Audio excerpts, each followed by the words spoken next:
Hey guys, it's Jenny Wolek with the Wolek Group, Keller Williams Realty Advantage in Tulsa, Oklahoma. Welcome back to our video blog, and I am excited to introduce you to Sarah Reynolds with the Reynolds team in Metro DC.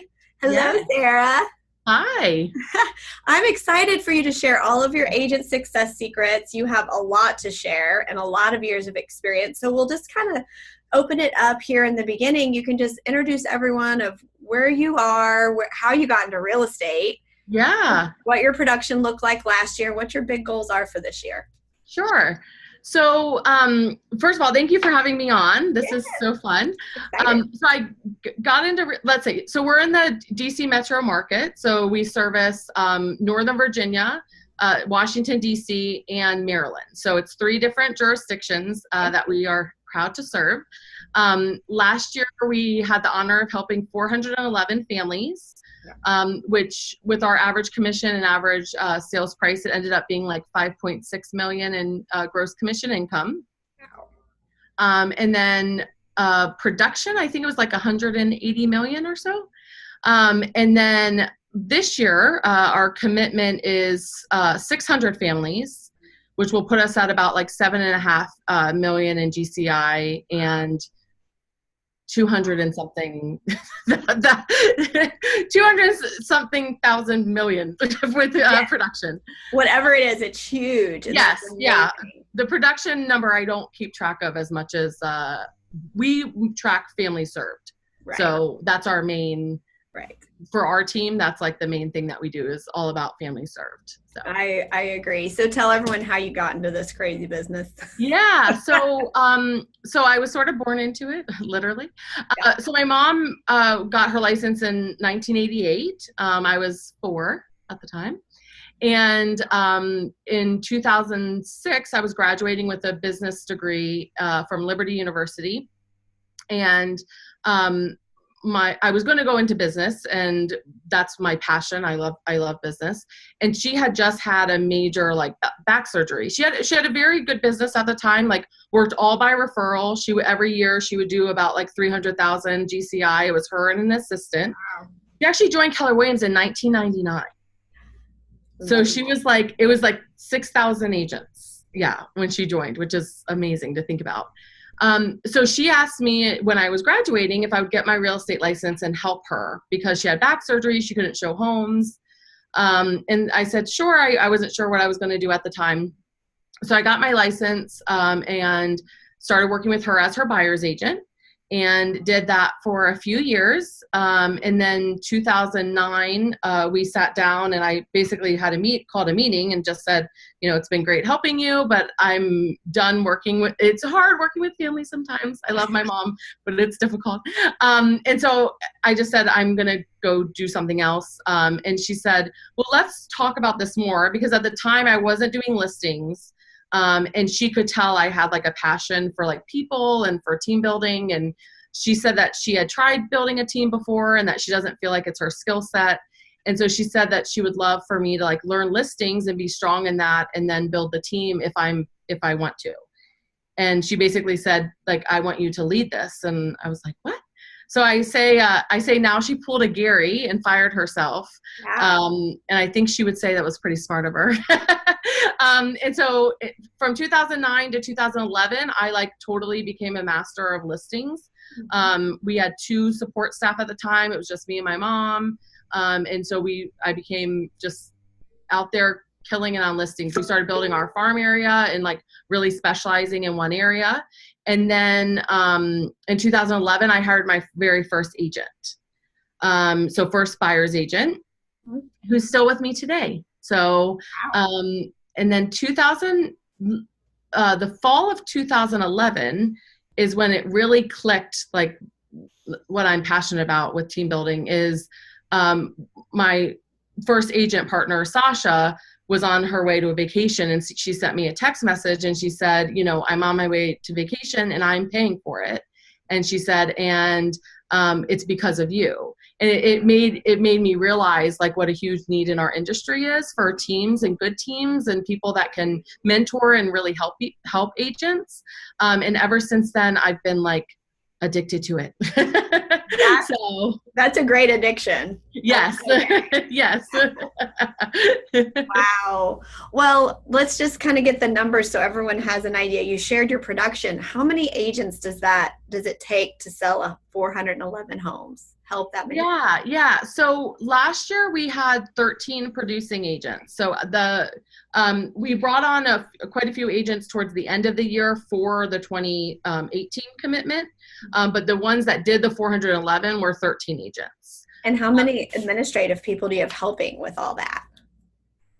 Okay, so we've grown a lot because we hit a like administrative like nightmare ceiling, and so I'm trying to think how many we had last year. Yeah. I want to say 6. Yeah, 6 or 7, and our market is a little bit unique in terms of like we're so spread out. Mm-hmm. So my agents, it takes them about like an hour and a half because of traffic to get to an appointment. So you have an hour and a half in the car to get to the appointment. Then you have the appointment, then an hour and a half back to the office. So just driving is 3 hours of their day just to get to one appointment.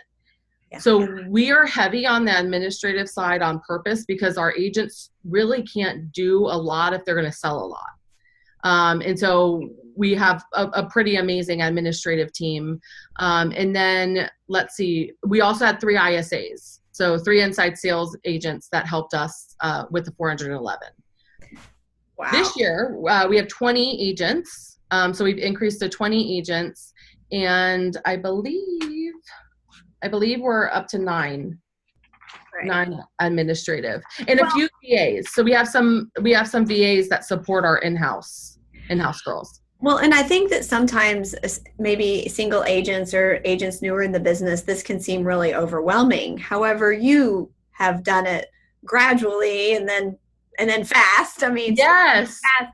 However, it wasn't just overnight success, right? Correct. Yeah. So like last year, we had a really large growth. So 2016, we did 2 million, right under 2 million in GCI, and then 2016 we did 3.2 million in GCI, and then 2017 we did 5.6 million. So 2.4 million in growth. So people were coming up to me and saying like, you came from nowhere, and saying all these things, and I said, no, I didn't. Like, this has been work, hours and years, like poured into like building systems, building the team. And for us, it didn't feel like we came from nowhere. Like it was not, yes, we've had the few years that have been fast growth, but if you look at the years before, they were slow and steady growth and figuring it out. And so like so many people are in that bucket of where their business is, and I always like want to encourage them, like, you're working on the right things, keep doing it, and it all comes together. And so that's what happened with us. Well, one of the systems that I know that you are mastering is one that you shared with me. It's your Raving Fan Program. Yes. So this is a program that you're obviously operating at a super high level with lots of people and lots of giveaways and all this fun. However, this can even be scaled down to a single agent or smaller team, don't you think? Oh, for sure. 100%. Yeah. So why don't you share? We did this out of necessity because this is the thing. And this is what I've noticed about big volume teams is that they become like, and I know like Peter, Chabry.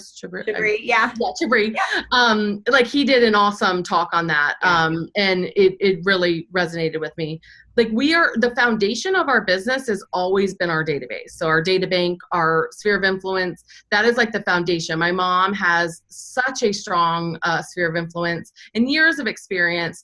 But what I noticed is as we've had rapid growth, you can quickly get away from the foundation of your business, which are your clients, your people. Yes. Like, and I was seeing it happen to us. Yeah. And we could have kept going, meaning like the way that our business is set up is that like we could have built still with knowing that, hey, service isn't going to be as good and we're not going to focus on our database. Like that was an option. I said, but I didn't feel good about it. Cause to me, it was like, that's not the Reynolds team. The Reynolds team is more than that. So I did a ton of research, read a bunch of books on different programs, and rolled out our Raving Fans program. And it has been we're so far this year, we're double on our data bank closings compared to the same time last year. That is awesome. It's awesome. Yeah. When did you implement your program, and how many did it start with inside of it? So it only started with 134. Okay. We're a Raving Fan. So we did anyone local so our area, a lot of people move out of the area. So we did anyone local, and then that had referred us recently were automatically entered into the program. But then we told our entire database, of course, about it.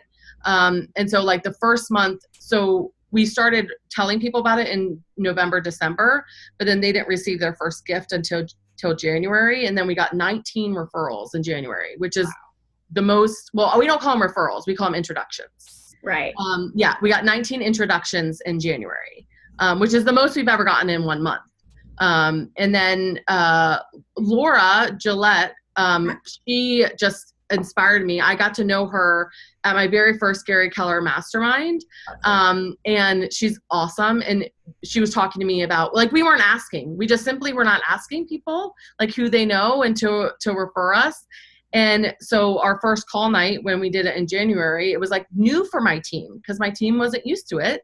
But we all came in and we asked, and yeah, it was the best. It was our top month in terms of referrals ever since we started it. She is awesome. I've made a video with her, and she shares everything, and even just the silly little thing that, you know, if you get us a referral before Pi Day. Yes. Yeah, we'll whip up if you whip up a referral. Yeah. That was awesome. Well, I think I went a little too fast. Let's back up and start over. So you knew that you saw that you had a need to become relationship versus transactional. Yes. And so you looked at your database and you said, we need to have a system. And so you did the research. Now share all the setup and the thoughts behind it. So part of it was because we're so spread out, right? We service 3 different jurisdictions. A lot of our clients are like 2 hours away from our office. Yeah. So like we looked at different programs, like where people can like borrow things, or, you know, different type of referral programs that like reciprocity, using the law of reciprocity programs. And none of them worked for our geographic area because of how our area is set up. So then what we did is we came up with basically like a gifting program to where anytime someone sends us a referral, they're in the program for 6 months, to where they get a surprise gift from us every month. They don't know what it is. We've been trying to make them very like unique to them. So like our first one was like a really nice like West Elm throw with their name engraved, like their family name engraved on it. And so we're trying to make it very as personalized as possible with the numbers that we have. And then also, what I noticed is that we were treating everyone the same. So we were treating people that would tell us like, oh yeah, we love you, and I give out your card to people or whatever, the same as the people that were referring, like giving us their information. And I just thought, well, that's not fair. We shouldn't be treating people the same. We should treat them special because they are special.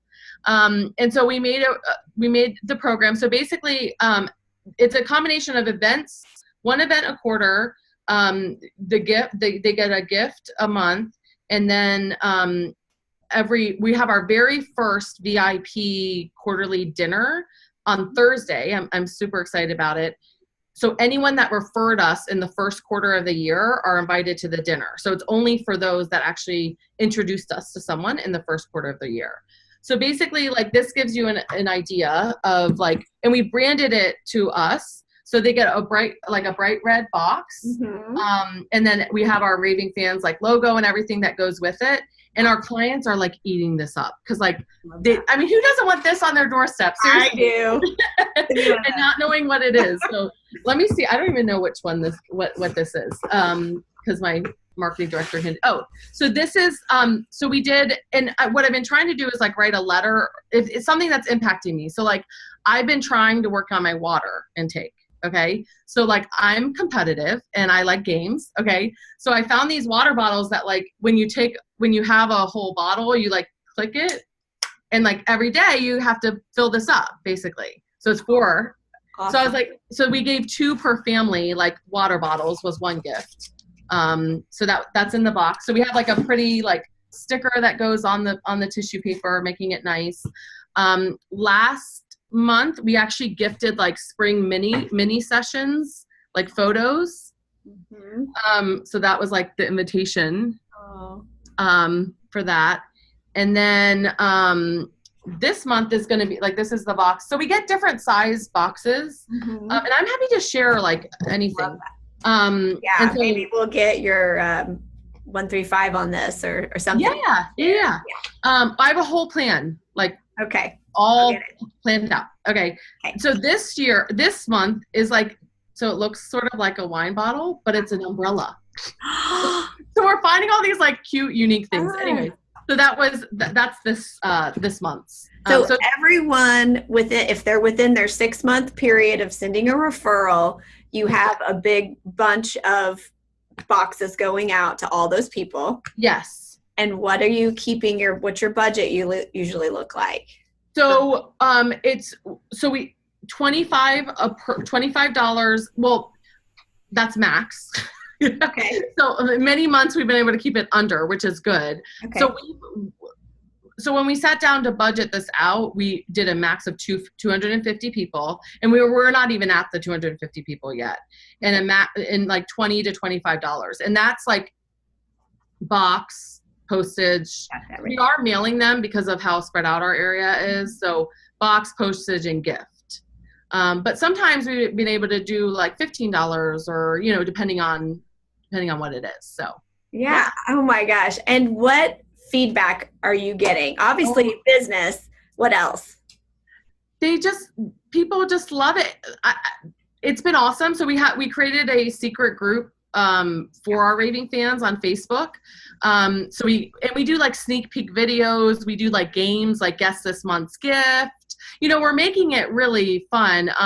But it's just, to be honest, my agents are loving it just as much as the clients, because we're just able to have a relationship with people without actually just asking them all the time. Like we're not just calling them and asking for an introduction. We're saying, hey, what did you think about the gift? Or, please come to our next event. So it's not as much of like not knowing what to say every time you call type of thing. It's giving us a reason to call. So it's been awesome. I love that. So are you then, just to go into details, are you then replacing your quarterly call or with these kind of invitations to events? Yes. And then the call is around every month we have a call night, and it's around the next event or around the next gift, to where we're calling our sphere of influence and letting them know. So in the plan that I can send you, I actually scripted it all. I have the script for that month. So I can send that to you. I mean, first and foremost, as a real estate professional, we know that we got in this business probably to help people. And most of us, hopefully, are relationship-based people anyway. Yeah. And so, no longer, I think this is kind of the myth that we get to now disprove, is that you don't have to build your business hammering the phones and being transactional. You can build it by relationships. For sure. No, it 100%. I had an interview last Friday, and he's a young guy, and he wanted to know my philosophy on social media and things like that. And I love social media. I mean, I have nothing against it, but it was more of like, I could tell he was wanting to know like how much I think social media is going to play into the future. And, now you do social media in an awesome way with you make it very relational. I'm not as good as you on that. And so, but I explained to him, I said, I think there's going to be even more of a hunger for true relationships. Like the more social media is taking over the world, I think there's still going to be such a hunger for relationships. And like, I don't want the Reynolds team to be left in that transactional mindset. Like we have to be relational, because that is why we got in, and that is what our mission is to help people, and help them achieve their goal through real estate. So I love that. I'd love to end with us chatting real quick about, you are now out of production. However, you are living your passion, which is team building and helping your agents. And you're a mom and a wife. Yes. And Yeah. so, not to go too girl power, however, I do want to support you and other moms, because I think it is our job to show other women. I mean, I'm an overnight success. Not that I'm a success. I've been in this business for 17 years, so it's like because you've been doing it for a long time as well. It's baby steps, it's systems, it's models. It's just following the book that's already created. It's doing research and staying true to who you are. Yep, Being for sure. you. So what advice would you give to moms out there? Your kids are little. Yeah. So what advice would you give to other females that are struggling with the work-life balance that we have? Yeah. So, I don't fully believe in full like work-life balance. I believe in counterbalance. So meaning like when I walk into the Reynolds team office doors, like I am Sarah Reynolds, the team leader, right? The CEO of the Reynolds team. And that is like my focus. Obviously, if there's an emergency, I'm going to go take care of my family, but that I'm fully focused on that. And I'm very a stickler about my time. I mean, you have to get your time management down when you are a young mom. I mean, that's just comes with the territory. And then I believe in leverage at a high level. So one of the things that I always talk to people about in terms of like the P&L model and making sure you're profitable and things like that, like I know at this point of my life, I'm going to be over leveraged, meaning I have help. So I have someone at home that helps me, our nanny, but she also cooks dinner Monday through Friday. And the business pays her. Okay. Yeah. So meaning like that's part of the business. And so in the MREA book, that didn't exist, right? So that person didn't exist. But I know that when I walk into my home door, I'm mommy, you know, and anything in my life that's outside of spending time with them or focusing on my team or focusing on my husband, anything outside of those three things, I leverage.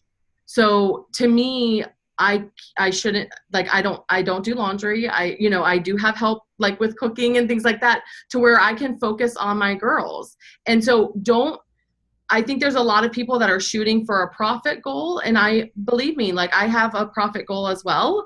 But I do know that in this time of my life that I have made adjustments because I know I'm going to be extra leverage to make sure that I have the counterbalance I need to be there for my family, my team, and my husband. So that's been the biggest thing I can say is don't be afraid to leverage yourself in a way to where you can spend your time focusing on what's most important. Like my kids don't want me spending time like in the kitchen right when I get home. They want to be with me, you know? And then I do work like 2 nights a week. I work longer hours, but that's because I have my weekends off. So I haven't worked like a Saturday and Sunday in a few years now, which is awesome. Yeah. And so I do work my husband will have the girls 2 nights. I mean, obviously we both have them, but I mean, he'll stay home 2 nights. So I work late. So then that way I can be home Saturday and Sunday with them. And it's so worth it. Yeah. So. And sometimes we do need to make some little choices like that, but it's okay. Because exactly. I think that, there's no such thing as like this perfect, like wife, mom, business owner, like it just doesn't exist. Right. And so like, I'm not perfect in many ways, but it's like one of the things I've learned to do is to leverage and to be okay with not being like the perfect, housewife, or not her housewife, but not being the perfect like housekeeper or whatever. Right. Like, I'm okay with that. Like I own it, and I think that a lot of women are afraid, like they feel like they have to be all things to everyone, and you just don't. I mean, it's what's most important is spending time with your family and being there and them having you. That's what's most important versus having all these other things to do. And you can get a lot done when you don't have all the other things to do. Well, true. It's true. And I think that more and more people need to learn how to say no. More. Yes, exactly. That's the big time suck is over obligating themselves to things that really matter. Yeah. No, for sure. That's 100%. You have been such a joy getting to know better. I look forward to seeing you soon. How can everyone send you a referral when they have one for you? Yes, I would love any referrals. So the easiest way is obviously you can email or call me. Well, really, no. Now we want to use my referrals, okay, or Kelly, okay, to find me. So I'm Sarah Reynolds with KW, and my Facebook name is Sarah Reynolds Aji, so don't get confused. But they can do that, or they can email me, which is just sarah@rtrcells.com, or my cell phone number is 703-297-4251. You are awesome. Thank you for sharing all this. And I'll look forward to your plan that I'll get to share with everybody, if that's okay. Yeah, sounds good. I will send that over. Well, great. If you guys need anything from me, my number is 918-706-9845. Have a great day. Bye. Bye.